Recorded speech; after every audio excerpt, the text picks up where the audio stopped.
It all started in 1923 when a guy named Grantland Rice, who was one of the most well-known sports writers in America, penned a column in American Golfer, which was a magazine founded by Walter Travis. And Grantland said in the article that New York's the only one of 48 states that did not have a state golf association. Travis and Grantland Rice went up to Yanendasas and formed what is now the New York State Golf Association. Cheryl Sherman, who was a member of Yanendasas and a really good player in his own right, was the first president. And at that meeting, they decided they're going to start a men's amateur championship, which was later that year in October, Garden City Golf Club. And that fall, they played the state amateurs, 61 players. There was a draw of 16 for the match play, and it was won by a guy named Edmund Driggs from Cherry Valley Club in Garden City. In the 30s, we added the women and the juniors, and the women's, there was a woman named Helen Hicks who won 3 of the first 4. She's a real historical figure in the game.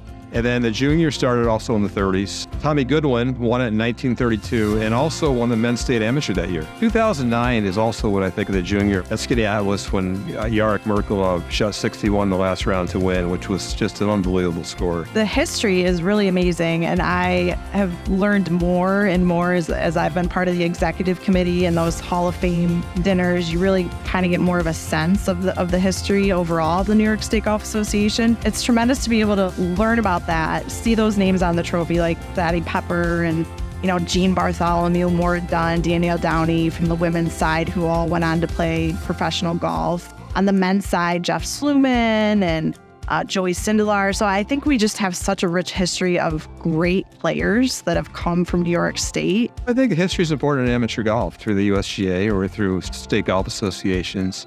I also think that when someone does something great on the course, the first thing you ask is that a record?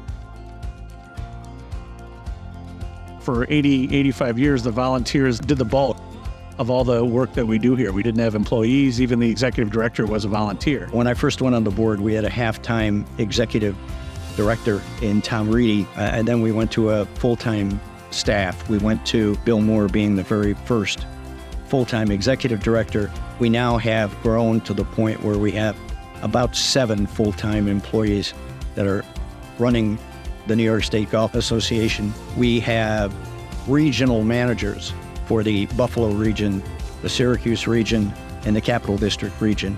We've spread our wings so that we're now covering the entire state. I think when we started evolving at the end of the 90s, getting into club services, and that really means the GIN handicap system. The USGA came up with this great software to allow us to be a franchisee for them to issue this software to our clubs called the Golf Handicap Information Network, GIN, to calculate handicaps digitally. Instead of having someone at the club manually do all the mathematics and do all the work, we were able to sell that software to our member clubs for a reasonable rate. And by doing that, not only did the club generate some income from their membership for this service, but we were able to generate income in an entirely different way. We've come to the point now where every golfer in New York State is now a member of the New York State Golf Association and can take part in our championships, enjoy the services that we provide to all golfers. Currently, we have over 260 member clubs with over 42,000 golfers that are members of the New York State Golf Association in just upstate New York alone. If you count the golfers all through New York State, counting the metropolitan area and Rochester, we have over 150,000 members of the New York State Golf Association. NYSGA's focus is primarily on providing tournament opportunities to the state's best golfers through the state championships. I built upon what the leaders before me had done to take the association's competitions program to the next level. We are very proud of the product that we deliver to players. Well, it went from one tournament, what was the men's state amateur, to 19 events, plus amateur series, sectional qualifying for USGA events. We do it all. We've gone from one event to many, many, many events for all different types of golfers. It's like a homecoming type of feeling when you go to these tournaments because you're going to be reunited with players you've played with in previous years, and you might only see them at these tournaments every year. I'm very proud to have my name on the trophy. Of course, it was match play in those days, 36-hole final, and to win one up, a lot of things have to go your way. That obviously was a thrill for me to play in a tournament like that, win or lose. That that was a big deal, and it still is a big deal. A past staff member had started a little series of tournaments called the State Days, which were meant to provide more opportunities to the average golfer, player from anywhere from a 5 to, say, a 40 handicap, just so that they could experience what it's like to play a tournament conducted by the New York State Golf Association. I think in 2023, we conducted 27 tournaments with an average of 96 players at each one. So they become actually one of our more important opportunities for golfers. As part of our partnership with the United States Golf Association, we were tasked with running USGA local and sectional qualifiers throughout New York State. The vast majority of these players, this is really their only opportunity to compete in a USGA competition, albeit a qualifier. So it's very important to us as an organization to get exceptional clubs to host and provide top-tier tournament experience for these golfers. I believe over 500,000 rounds of tournaments utilize that software to run their events this season alone.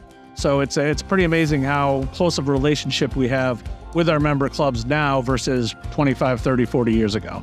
I think being a golfer in New York State is more enjoyable because of the handicap service. They're able to post their scores online. They're able to post their scores to the mobile app, our website, a club kiosk, and they're able to track their progress with the game at all times. And that's something that, due to our relationship with the USGA, they are able to more easily keep track of and hopefully enjoy the game a little bit more. As an expert certified rules official, one of my roles in NYSGA is to organize and conduct rules seminars throughout the state of New York. These are open to any golfer from junior to senior who are interested in learning more about the game. We have a great group, anywhere from 60 to 150 at these seminars. Get lots of interesting questions, but when people leave, they are always leaving understanding more about the rules of golf, which sometimes can be a little complex. I coached girls golf for 35 or 36 years.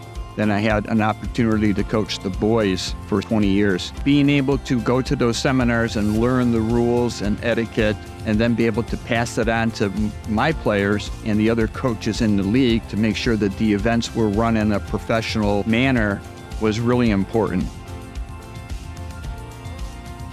We have over 100 volunteers that basically run the gamut of everything we do. Some are rules officials, some are senior rules officials, some are out there just marshaling, helping play along. Some help us with registration.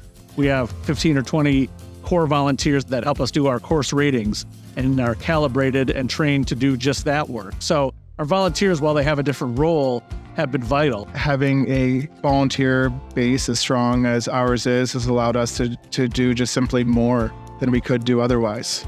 And they're probably the more forward-facing group of the NYSGA. Players don't often get to see staff members as we're kind of running around and handling a lot of the other logistics. So they're quite often the face of the New York State Golf Association at our tournaments. I just thought the need to give back and put in some time and effort to do the same thing for the kids that are coming up and for the other people that compete in these events. It's been my privilege to do that. I think the biggest honor that it comes with that role is when you take a look at who has been the president before me. It's no reflection on me particularly, but it's such a great group of people that I've been able to work with over the past 30 years plus, and each of them has done something particularly special in my mind that has enhanced the organization.